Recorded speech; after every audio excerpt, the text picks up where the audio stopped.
Hello, welcome back to the channel. In today's video, we are going to dive right into how to create workflow automation in teamwork.com. This is your full guide for 2025, so let's get started. First up, log into your teamwork.com account.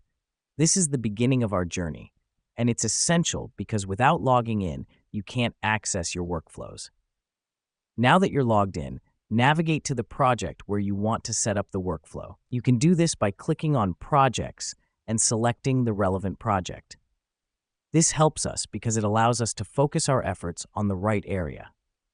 Next up, click on the task list and then Add a task. This is where you'll be able to start creating your workflow. The reason we do this is to start setting up the tasks that your team needs to complete. Now comes the fun part. Here's where you define your task. Enter the task name, assign it to a team member, and set a due date.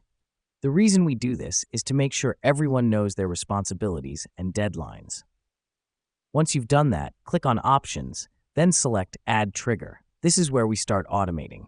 You can choose different triggers like Task Completed or Task Created. This helps us because it automates the process and saves us time.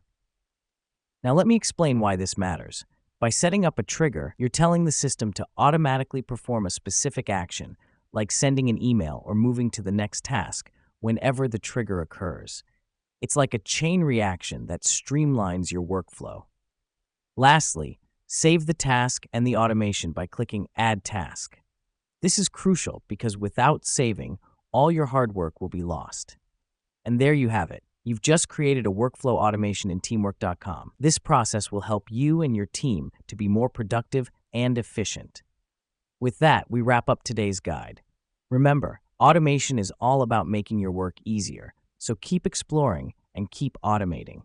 Thanks for watching, and see you in the next one.